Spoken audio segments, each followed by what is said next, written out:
feel like the Benjamin Sesko chat has been going on for like about a year. I can talk about it from an Arsenal perspective in that my club were heavily linked with this guy. We spent a lot of time looking at him.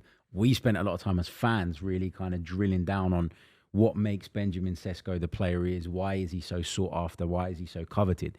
And to be honest with you, when we got to the point where we ended up going for Gyökeres, I think most Arsenal fans thought that was the right choice because Sesko's still got so much to prove. Yeah, if you look at the underlying metrics and you study certain elements of his game, you'd say he's got that room to grow and develop. But in Arsenal's position, you wanted someone for the here and now, and Sesko is not that. Man United are in the position that they are in today because they have repeatedly gone and taken huge gambles on players that were not at the level yet, and they hoped that they would develop into that. And in most of those cases, Anthony, you can name so many more, Højlund, Zirkzee, it hasn't happened. Yeah. So for me, if I was a Man United fan, there would be a part of me looking at this and going, are we just about to go and do what we've been doing for the last 5-6 years and what has essentially put us in this position with Benjamin Sesko? Because the money's crazy. The money is nuts. We're talking about big, big money for this guy. And he's yet to prove that he's an 80 million euro player. Aren't you buying the potential? Isn't that what the transfer window often is? You're buying the potential. I don't know. They don't want. That's what I'm saying. It's kind of a desperate move here because potential's not even what either of these clubs need. Have Arsenal not kind of bought the potential? Gyökeres, I think he'll work. I think he's a really good signing. I think it's the best signing that Arsenal could make. It wasn't. It was Isak. I think Arsenal made a mistake in not pursuing Isak in a way that's also true. I do agree with that. But if Isak had already committed to Liverpool, then that's difficult for Arsenal to do. Yeah. But the point is, there's always jeopardy, isn't there? When Ruud van Nistelrooy landed at Manchester United, it wasn't definitely going to... Until someone scored goals in the Premier League, you're always buying the potential. Arsenal aren't in that situation where they could potentially buy potential and still be functional. Whereas Newcastle, if they lose Isak, and they've been trying to improve their first 11... Sesko's a step down from Isak. Of course he is. Right. So they're not strengthening here. And so what are they doing? They're getting someone in who just... They're getting if Newcastle sign Sesko, okay, it will spell the end for Alexander Isak because there's no way those two are playing in the same team. Like, with Ekitike, you go, those who could potentially play together. Ekitike played in a 2 at Frankfurt, whatever. Sesko and Isak will not play in the same team. That's a fact.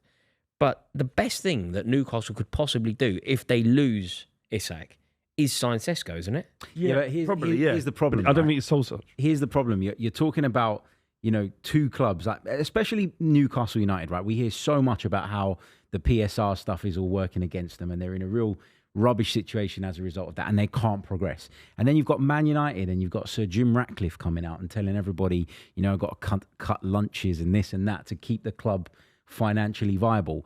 Yet both of these clubs are seemingly willing to go and pay way over the top for a guy that scored 13 Bundesliga goals last season. And where it differs to Gyökeres, I know what you're saying in that Arsenal buying his potential because you don't know how his form in Portugal would translate in England. I get that.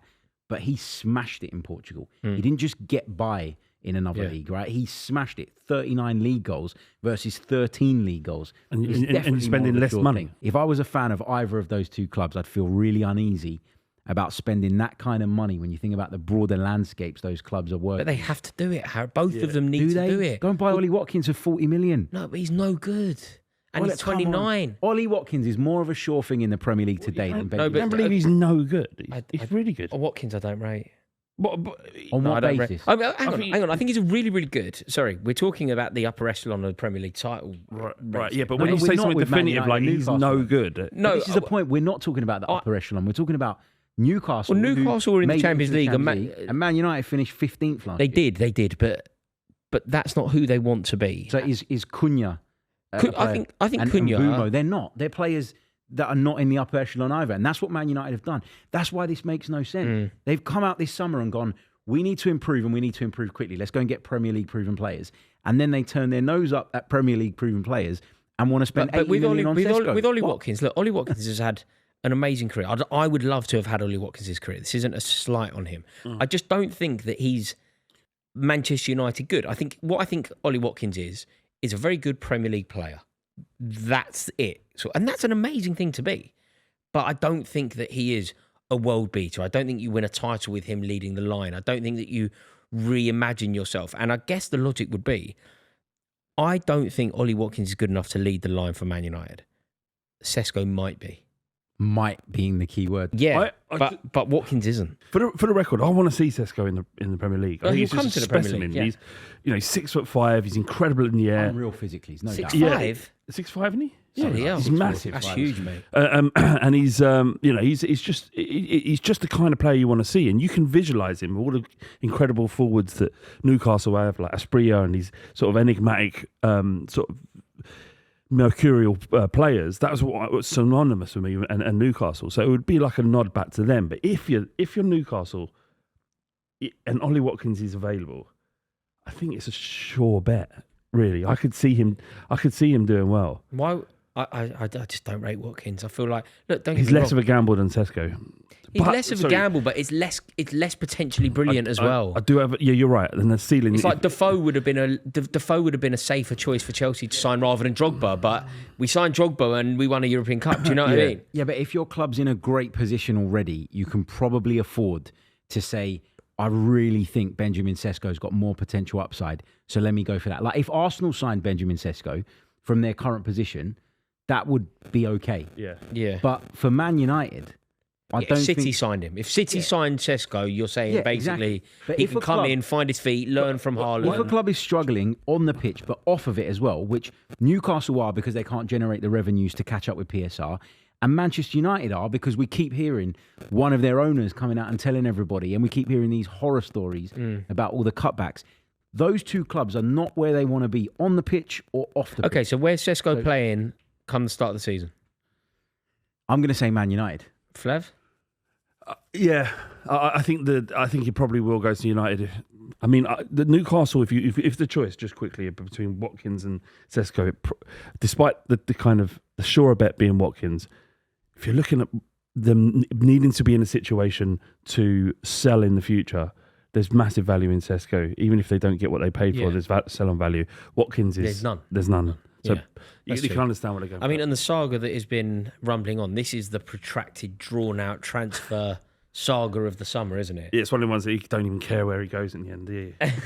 Alexander Isak is going to sign for Liverpool at some point this window. Do you agree? I'm confident he'll end up becoming a Liverpool player between now and the end of the window. Because he's not going to have it any other way. No, he's not. I kind of admire that. I know people won't like it, and I saw the graffiti at Newcastle's training ground and whatever.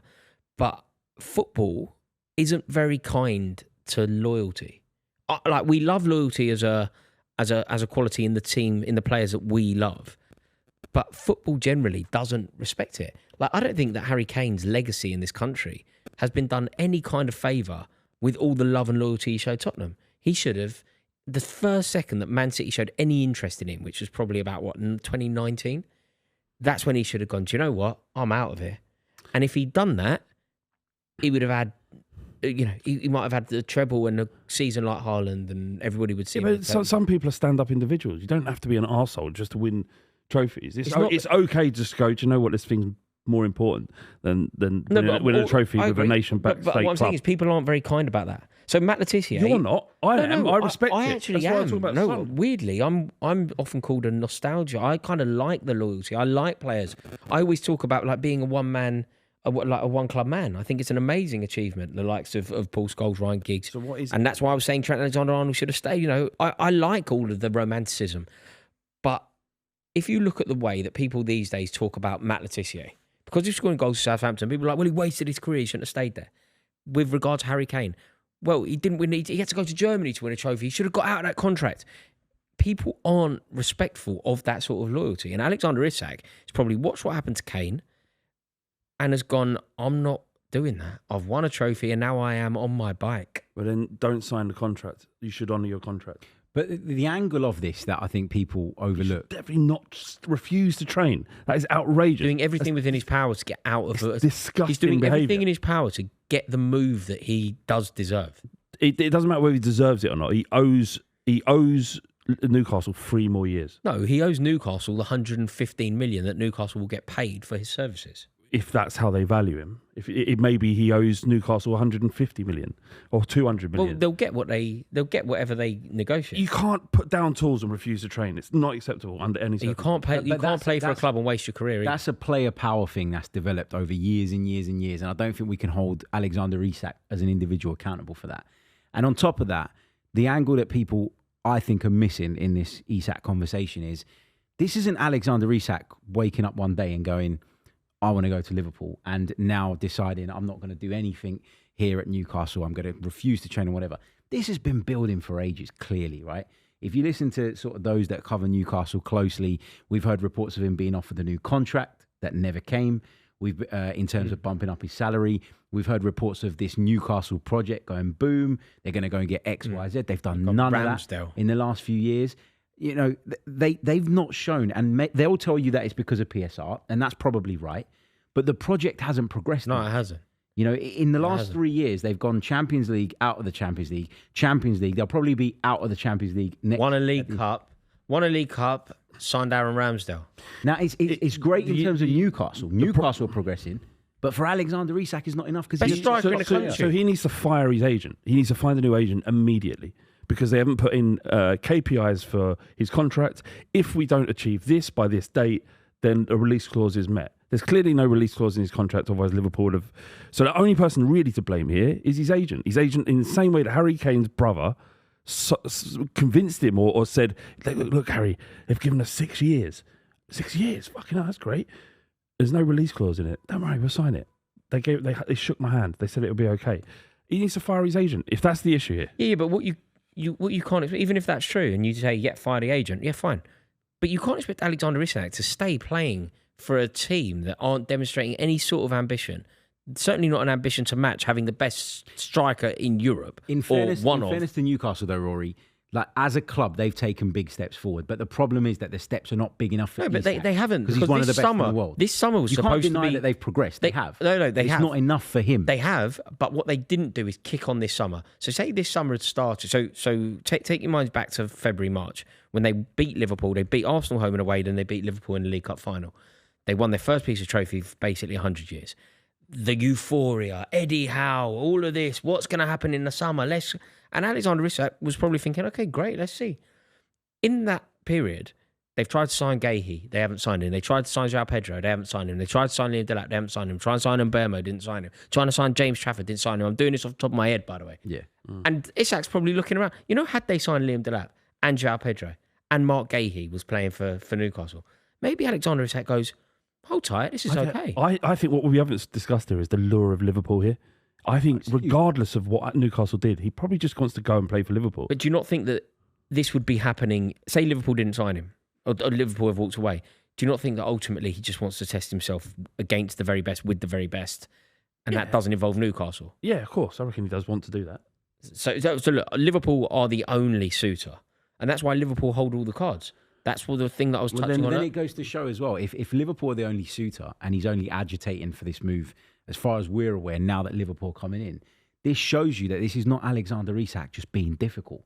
Like you mentioned the lure of Liverpool. It's because it's Liverpool. It's because he feels that there's a once-in-a-lifetime opportunity here and he wants to take it. I agree. So he's not this petulant child that's just gone, I don't want to play for this lot anymore because I've got the hump about a smallest thing. This is a big opportunity. He's got a once-in-a-lifetime opportunity to go and play with the most exciting and enticing sporting project in world football at the moment. What a shame he can't do that.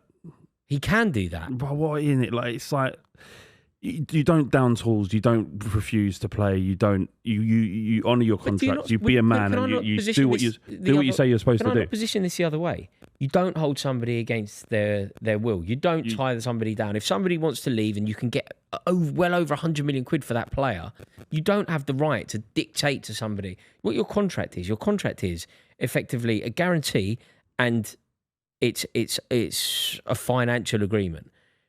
When somebody doesn't want to do it anymore, I don't understand why you think it's correct for him to be forced to honour his contract. Say when their contract's up, if he'd had a stinker and he's a terrible player, would you force Newcastle to give him a new contract? If he was injured 3 years left and 3 years into his contract and he's got another 3 years left, should Newcastle have to pay that up? Pay him his wages. Yeah. Yeah. Of course you should. Because there's a contract in place. Because you've agreed to get into something. I'm seeing it massively from the player's perspective here. Liverpool is the most enticing sporting project in world football.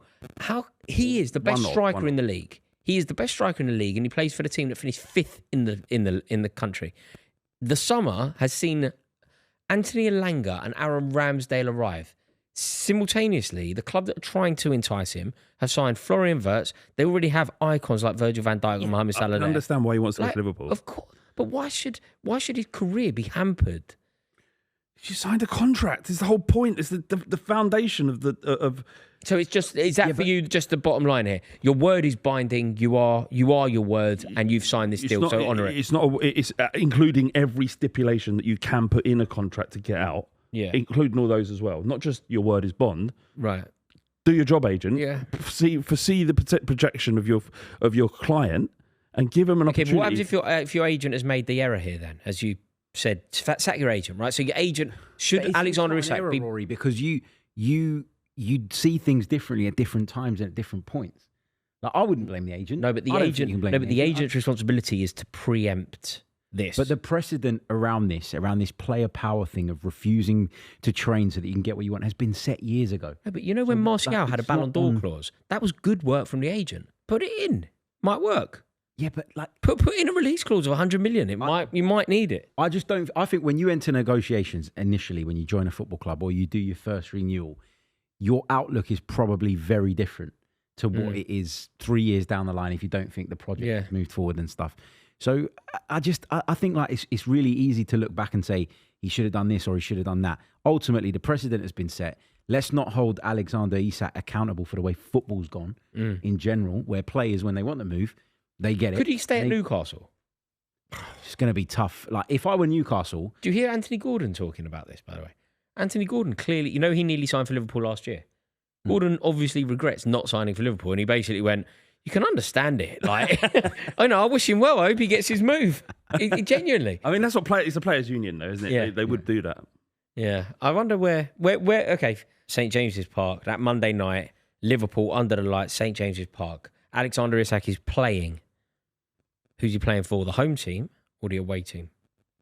I don't think he's playing for either at that stage. I think this gets done right at the last moment, maybe deadline day. Ultimately, I think it's Newcastle that are going to have to buckle because if you can't get this player's head right again, because if he has an indifferent season, which could easily happen if he misses the beginning of it because he wasn't up to speed, because he wasn't training. Doesn't want to be and there. then he gets injured and he struggles, which can happen again. Suddenly he's not worth any money anymore anyway. All of a sudden, he's not a £150 million player anymore. He's a £70 million. And you can't have a player that unhappy in your camp. How about this? They can't sign anybody, right? The Sesko doesn't want to come. There's no one left for them to sign. In that instance, you just don't let him go. Just just make a statement. Just saying you're not going. You come back and train in a World Cup like Daniel Levy did to Luka Modric. Luka Modric, he did it to Harry Kane. This is... But you're not going, and you just... We don't have a replacement for you. We cannot be in this situation. You have to play. It's a World Cup year, you might remind him. But he's playing for Sweden. He gets in the Swedish side with or without a good season. That's a fair point. But I would say, that's what I'm saying. Newcastle have to be and need to be strong. That's why Liverpool were made have played this so well. Because they've just walked away. They've gone, all right, then you deal with a really unhappy player. It's not their problem, is it? Yeah. No, and when you're willing to talk, we'll come back to the table. Yeah. And you've got to be talking in a sensible way. Yeah. If you know what they should do, Newcastle? Just go. Don't even worry so much about the money, but go give us Darwin Núñez, Harvey Elliott. I might as well have that Symeou geezer. Just go for loads of them. Who else is Curtis Jones? What's he up to? We'll have him. I think the Harvey Elliott and Darwin Núñez does something for Newcastle. Elliott's wicked. And maybe Darwin Núñez, there is a player in there? There is a player in there. Yeah? It's the one that they can get, because we know how easy it is to score in the Portuguese league. So, Darwin Núñez is good, man. He's good, but we'll see.